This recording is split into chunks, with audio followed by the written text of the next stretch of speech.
Everyone, so UFC 299 is Saturday night, and obviously we got the highly anticipated main event, the rematch between current champion Sugar Sean O'Malley and Marlon Chito Vera. This is an exciting matchup in my opinion of just who's going to win this, because, I mean, there's so many different variables, and I like this matchup for the simple fact of any benefit you can give one fighter over an edge thing of there, then there's something else that pops up that brings you back to square one of, okay, well, who's going to win this?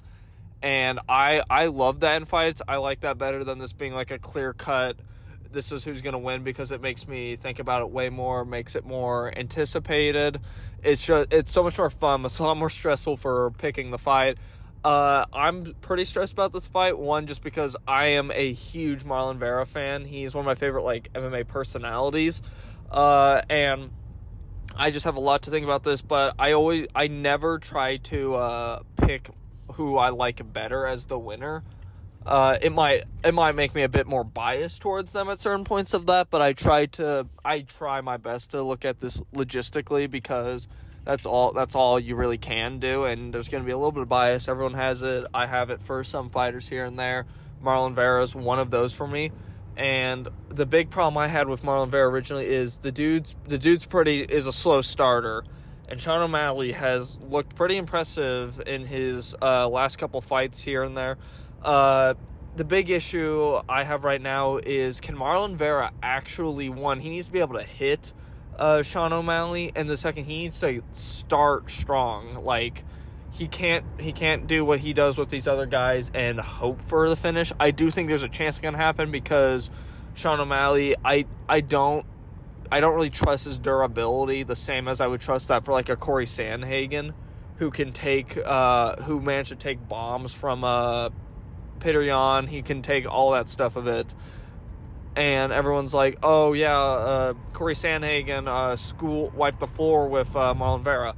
And yeah, no, I 100% agree with that. The fact that fight was put as a split decision is absolutely insane to me. I'm not that biased for Marlon Vera that I thought he won that fight. But the thing is that I don't think enough people are talking about is Corey Sandhagen's game plan that made it so much different than anything Sean O'Malley does.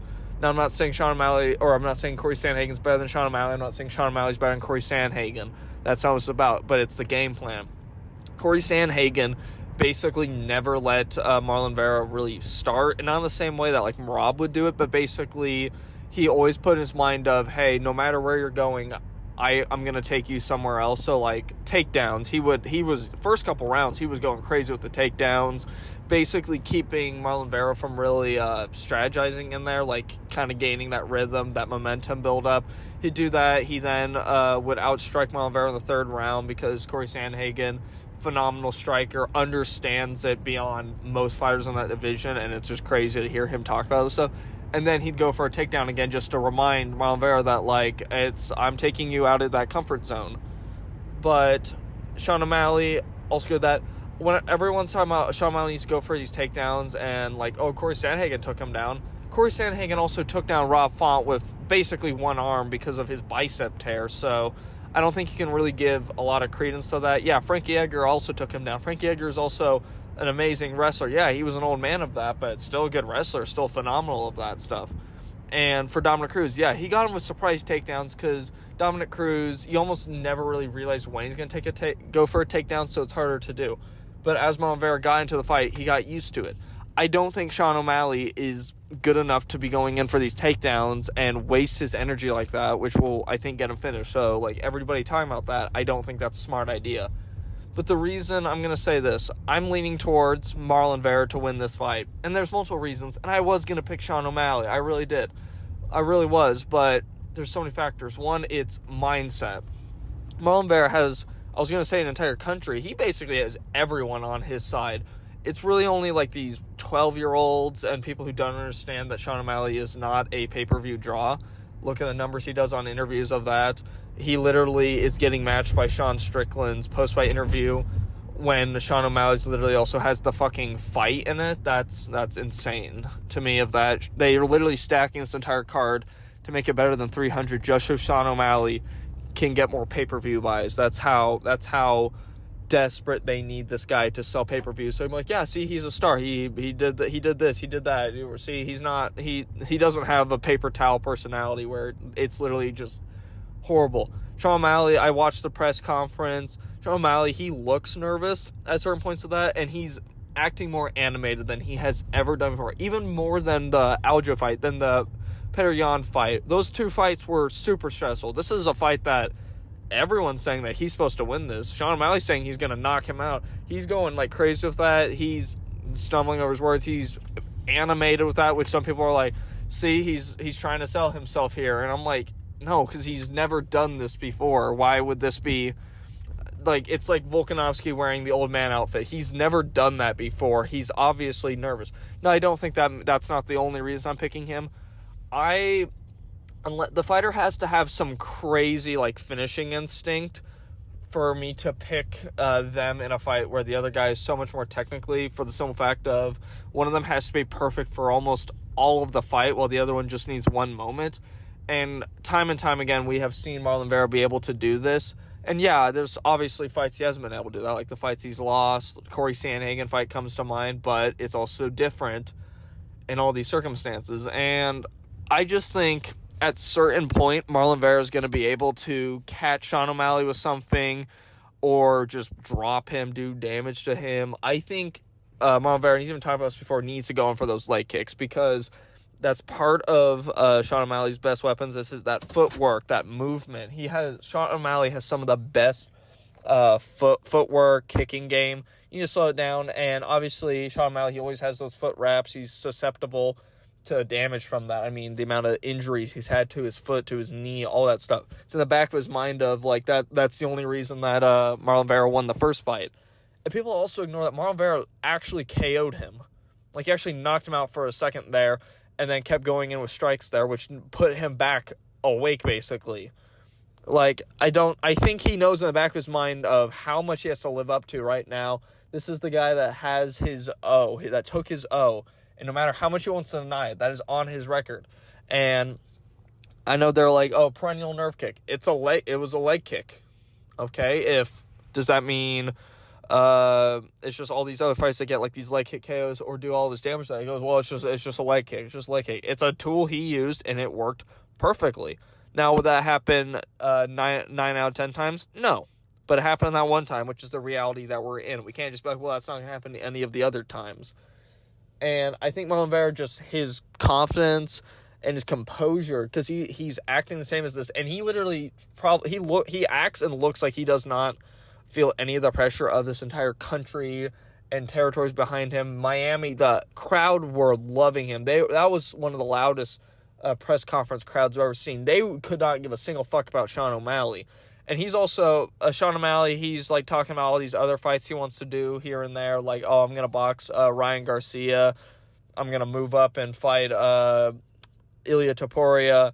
And yeah, he is talking about Marlon Vera, but not as much as Marlon Vera is focused on. Like, even Song Yadong literally was talking to him during the press conference, trying to say, hey, beat Sean O'Malley so we can rematch and then call me up for that. And he literally goes, focus on your fight, and I'll focus on mine, basically. That's how dedicated to his fight is, because he knows, and he isn't looking at like, well, I beat him in the first fight, that means I beat him the second time. Like, no, he's viewing it as a whole nother fight. He was saying that during the media day. My gut is telling me that Marlon Vera is going to get a KO. And now the part of me that was struggling to make this video is Sean O'Malley also has a high chance of beating Marlon Vera, a very higher chance than Marlon Vera has of winning. But I'm going for the upset because Sean O'Malley has to be perfect for 100% of the fight. And the Petr Yan fight, another fight where, Petr Yan starts slower than Marlon Vera at certain times, which is crazy to me. At certain times, in that fight, it kind of took him a bit to just match Sean O'Malley. And he rocked, and I'm pretty sure he dropped. No, I think he just rocked him. But he, brutally rocked him. He did a lot of damage to him. Yeah, he had to mix in takedowns as well of that. But Sean O'Malley is not invincible. And I just see Marlon Vera being able to...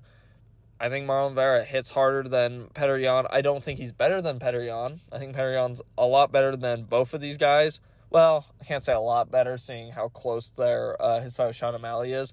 I do think that fight was a robbery, but point in case, Sean O'Malley was very good in that fight, and he did show heart in that fight. So I'm like, no, don't pick Sean O'Malley in this fight.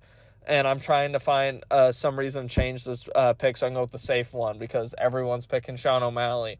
And I'm not trying to pick it to be like the one guy who's like, oh yeah, well, I think Marlon Vera is going to do it. I just am going with my gut instinct. And I'm going to be absolutely glued to the TV that entire fight. I'm going to be really happy or really sad. But yeah, no, that's my pick. I'm going to go with a 4th or 5th round TKO by Marlon Vera. If that doesn't happen, it's a unanimous decision for Sean O'Malley. I don't see Sean O'Malley being able to finish him.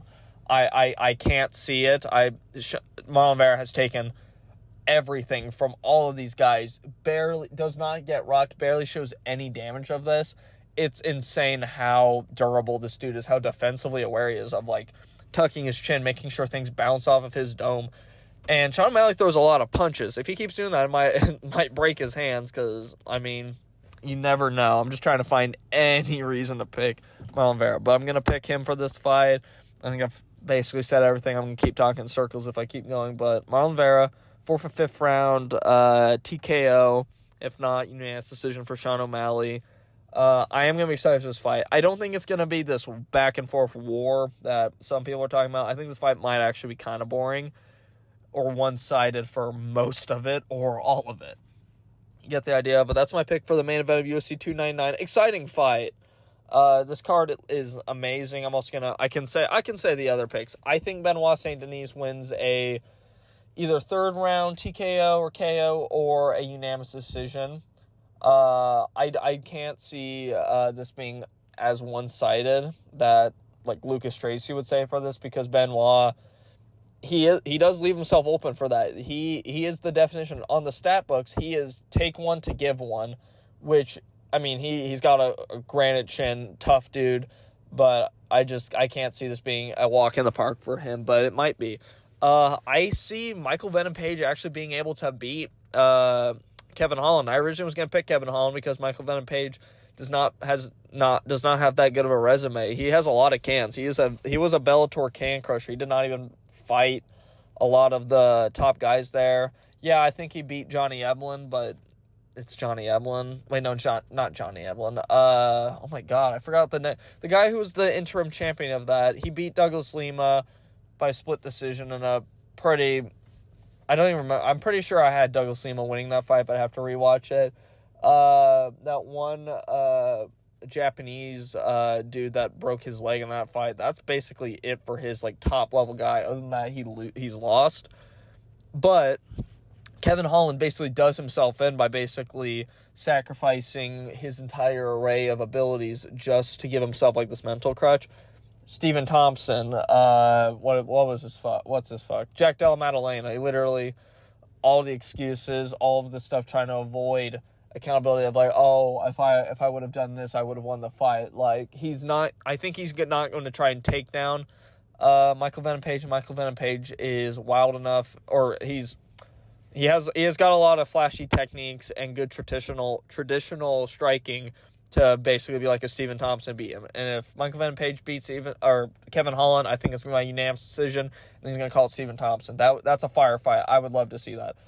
Jack Della Maddalena, I think he beats Gilbert Burns, and I think it's going to be done by a 3rd round TKO, because I think Gilbert Burns he's up there. I think he's like 37-38. He's coming off a horrible like shoulder and arm surgery, injury, all that stuff. He's gone through wars. I think it's about time for him.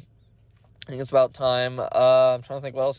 Petr Yan, I think he's going to beat Song Yadong, because I just see it. I think Song Yadong he's good, and he's also very young, but I think this might be a bit too much for him, and just some of his previous like fights have not impressed me as much as other people seem to be or think of how good he is, and he will get better because he's not even in his prime yet. But this I think Petr Yan's going to win a unanimous decision, and I don't count on Song Yadong beating him, because there was this post I saw saying like, yeah, does Song Yadong have the touch of death or something of that? And I'm like, no, he does not have, other than Marlon Moraes, who everyone has a KO against.